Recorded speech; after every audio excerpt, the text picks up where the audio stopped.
好，我哋而家嚟講講咧《素書》裏邊嘅禮。OK， 禮係一回咩事咧？咁我咧就睇下嗰個字嘅來源啦。我就最中意做呢個動作。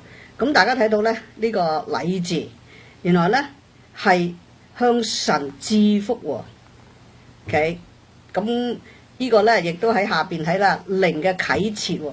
所以呢個禮咧，唔係淨係單單話有冇禮貌喎，係一個好向天上面表示嘅一個行動嚟嘅喎。咁你睇睇呢個字咧，就呢邊咧嚇就咪左手邊嚇呢個符號啦，即係代表佢神嘅。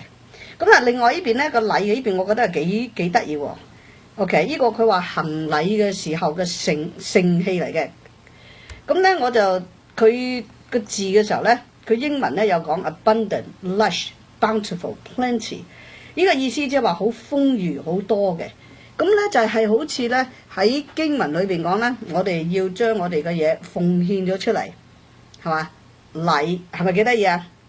嗱，下次咧就唔係話淨係握手或者鞠躬，原來禮咧就係向神供奉俾神嘅一個行動嚟嘅。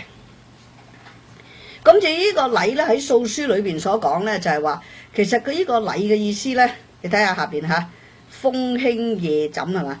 起得早睡得晚，即係好勤力嘅，同埋點樣去對待周邊嘅人嚇，君臣弟子夫弟兄弟一份咧，即係人倫之序，即係呢個係人際關係嘅規矩嚟嘅。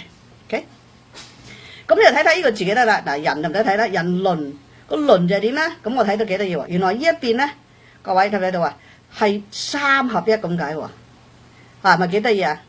三個人 OK。然後呢邊咧，呢個圖仔咧就係代表本書嚟嘅。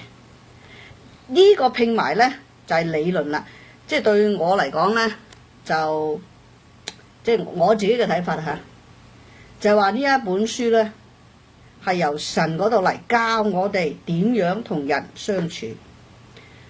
所以你會發現好多嘅經文啊嚇，無論係佛經啊，或者係可蘭經啊，或者係聖經啊，其實就係教人點做人。